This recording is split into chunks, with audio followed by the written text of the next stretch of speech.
Welcome to a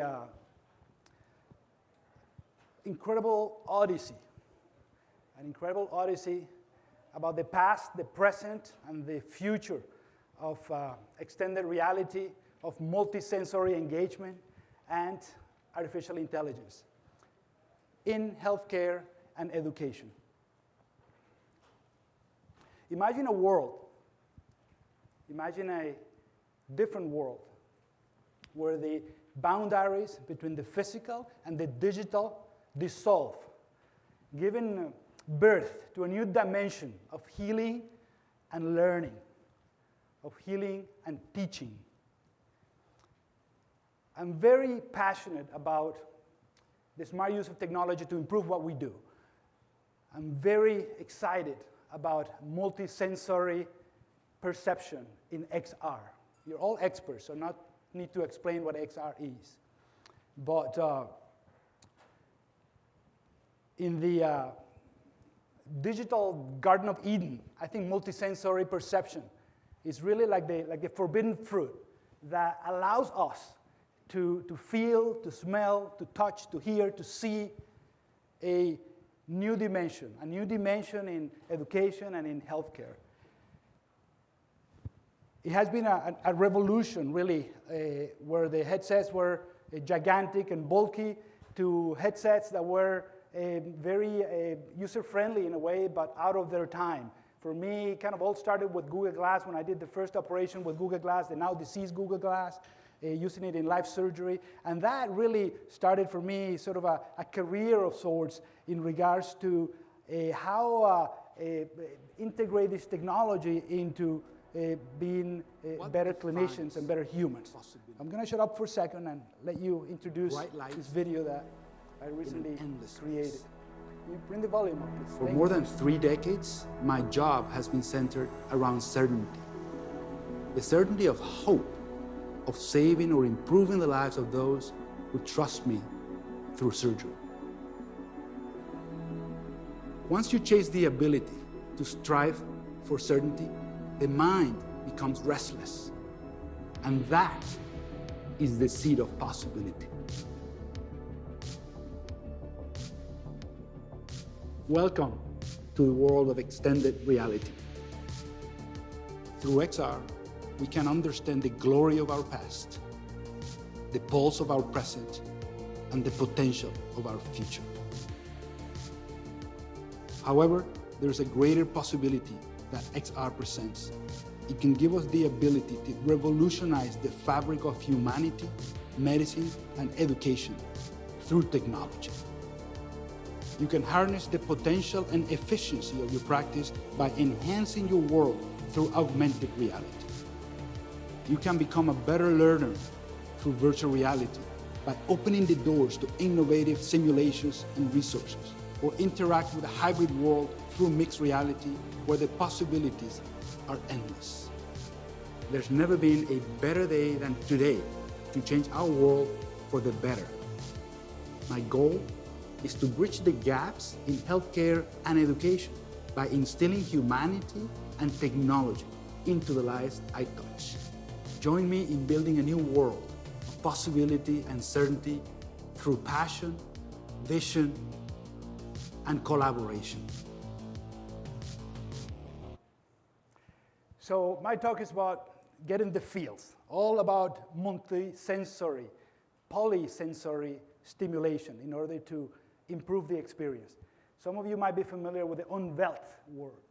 It's basically something that represents your perception of the world around you. It's called the unwelt.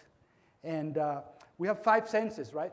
Some people have a 6th sense, they say. But 5 senses, and we really are figuring out how to bring those 5 senses into the computer that we have all in our heads, in our brain, that computer that is malleable, that has a lot of plasticity, that it can do wonders, and we barely use a minimal amount of computer power, if we want to call it that way. With virtual reality, with augmented reality, with mixed reality, we really can change how we perceive the world. But I believe that if we go beyond the visual, the incredible visuals that we have today, that we've had for a few years, that we go beyond the auditory, the sound, that has been increasingly getting better and better. Spatial sound, you can't really tell the difference between real and not real. We have to go beyond that. We have to go and explore other senses. So imagine you're in VR and you are, cutting a lemon in VR. But imagine that you can taste or smell that fruit when you are cutting it in VR. It's almost like, indeed, we're living in a reality, in a simulation. So imagine that you're hammering a nail in VR, but then suddenly you get your finger. How do you translate that into visual or auditory? Do you, do some red, shiny, striking visuals to try to instill pain in that person that is feeling that? Think about the COVID patients that had anosmia, that couldn't smell or taste. Very common symptom of COVID. How can you represent that? How can you explain that without having the feeling? So I think that we have the opportunity today. People who can't hear, people who can't see, tell them that tactile, that haptics is not important. Tell them someone trying to interpret the world, the written word in Braille, that tactile is not important. To me, that is the point. Trying to see whether this simulation that we have here can be replicated in XR. And I think we can. I think that we might live in a simulation. I don't want to go into the cyber philosophic idea that we live in a simulation. But the fact is that if you make that simulation or that digital computer-generated landscape good enough, you can almost make people believe and let the computer believe that you are indeed in the real world. Fundamental VR is one of the companies that I advise, as many others, and they've created environments that use these techniques in order to improve how we teach and how we learn, how we practice medicine.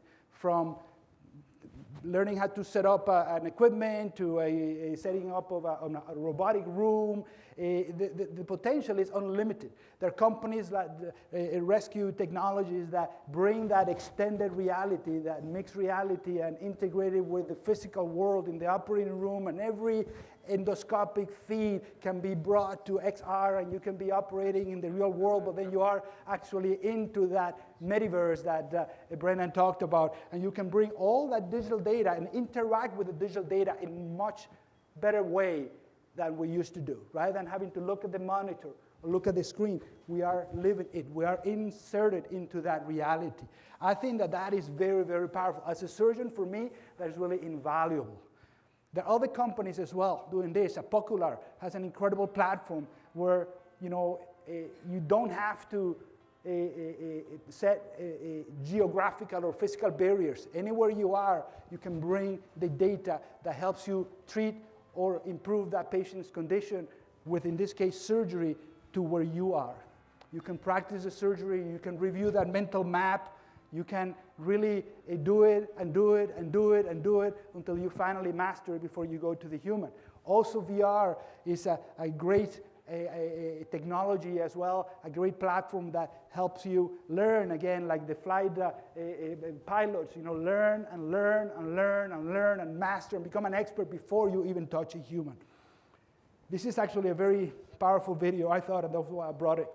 It takes a little bit more of VR. You need a sort of a theatrical setup, but it's pretty amazing. These people is trying to learn. I'm a trauma surgeon, so these people is trying to learn the basics of triage, of saving lives within seconds. Seconds make difference. And if you can train for this before it happens, if you can train for the shooting before the shooting happens, then you save lives.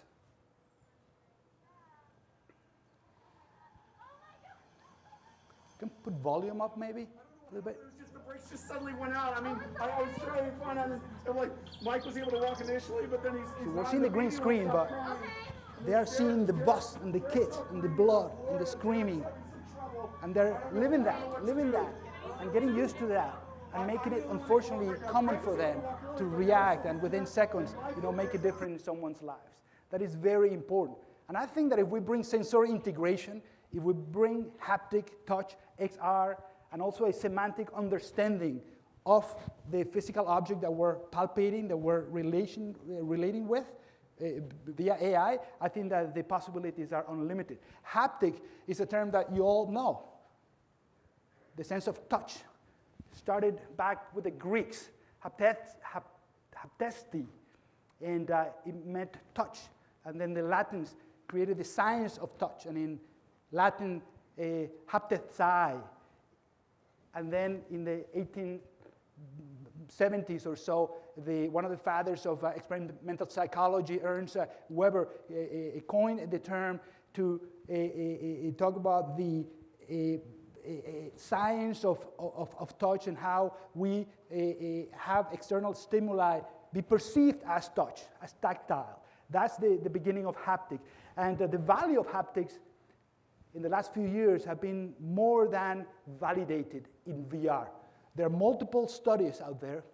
Thank you to Fundamental VR for this slide. Multiple studies that prove that it's better to add the sense of touch to a VR learning experience, to a VR simulation, than to not have it. The data is pretty clear. The impact is a positive and beneficial impact. The experience that the students, that the trainee gets, is more complete. They're able to almost live that simulation. I have a glove here that is called the Nova.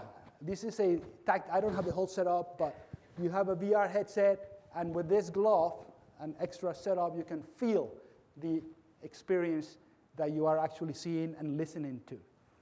And Haptex was kind enough, and Jordan is here with me, to bring sort of the new generation of this device, which is called the Haptex glove. So imagine, this is a little bulky, and beginning of next year, we're going to have a better, I think, setup. But see how with this glove, which used to be cables coming out of you, and you're almost tied to a mothership, and you are actually feeling stuff in VR, but now it's portable. And I had the opportunity to experience this at the AW conference in Santa Clara not too long ago where I spoke, and I was completely blown away. I was grabbing a feather and feeling the feather. I was writing my name with a stylo, and I could feel the texture of the paper, all with this bulky, not so bulky anymore, glove. So I think that this opens the doors to experiences that we could not even imagine not too long ago. Whoops. I think that the experience nowadays is becoming something out of science fiction almost, where that sort of metaverse that we talk about is not just visual and auditory, but we can feel it. We can feel it and we can interact with it. And if we bring that to healthcare, to surgery, and you add extra users, that learning, that educational experience, again, becomes one that has no barriers of geography. We improve the access to education, the access to care in a way, and we bring other platforms that enhance that haptic feedback. They're going to show in here some of the platforms that they use other than the haptics. You have the haptics in here, and then you have another platform that you see in here, which is basically translating the force on a 3D printed drill, and you can go through the tissues and you can feel the density of that tissue as if it was real. You have another version of the Nova, the first version of the Nova glove, the Sense glove, that again, it's unbelievable. You are drilling through bone and you are feeling the different densities, the different tissues of the bones. And within 2 or 3 years, they came up with this other glove that I showed you before initially. So there are, many out there. We have Happily also represented out there And unfortunately, I can't demo it because you wouldn't be able to feel anything. But these platforms really have become a very common a tool now to improve that virtual learning experience.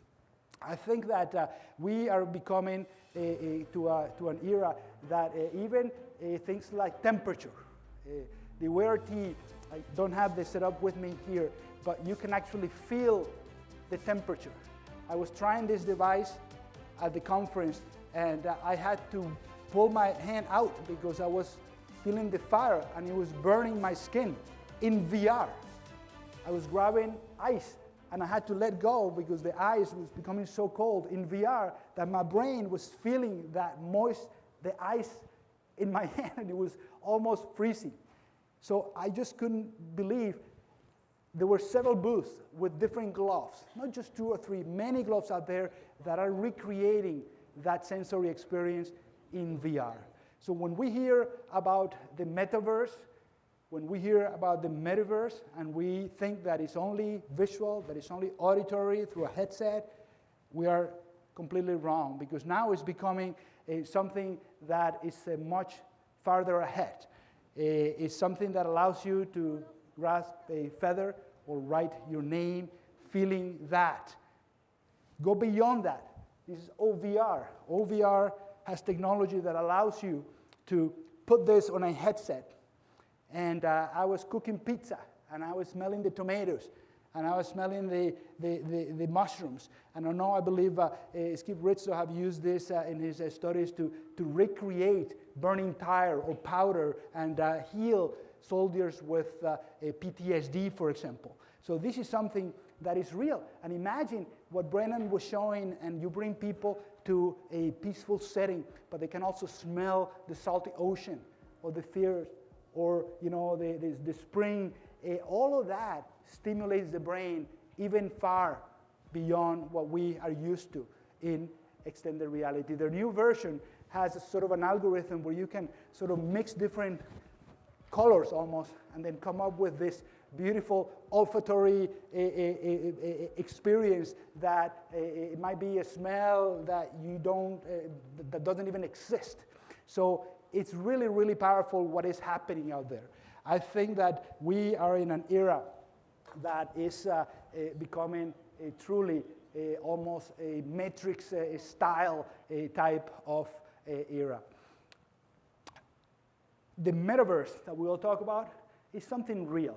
It's not about entertainment only or commerce only or meeting people only, but it's about the potential to enhance how we do medicine, how we humanize, and despite and paradoxically bring technology to humanize, we can actually, improve that connection between humans and between humans and data. And that metaverse becomes the mediverse that was coined by Daniel Kraft, as Brennan talked about. I think that it's all about collaboration, though. The important part of that metaverse is collaborating and integrating human to human and data to data and data to human. This is from A-Medis. My friend Shafi Ahmed allowed me to show this video where basically you have a clinic experience and even a follow-up in clinic experience in this metaverse. And it doesn't substitute the physical experience, but it actually empowers that physical experience and allows better access to healthcare when the conditions are right. And if you can't go to the physician's or the nurse's appointment, then, well, you at least can be at home and you can have that experience without limitations. So I think it's, again, very, very powerful. And it is about connection. It's not about one person. The metaverse is about collaboration, connecting with people. This is about 4 years ago. I did this video where I was in my operating room and I was connected with an avatar that was physically, quote, quote, in my operating room. And I was talking to the avatar and we were reviewing a digital liver. And we were sort of doing a mock session on planning a surgery for the liver. He was in Atlanta, I was in Maine. And through the Magic Leap glasses, I was seeing him, and through his glasses, he was seeing me, and he was at home, and I was in the OR, but we were in a digital metaverse space where we were collaborating. I think that this is really, really beyond what we normally accept as as normal. I call it collaborative XR more than metaverse or mediverse.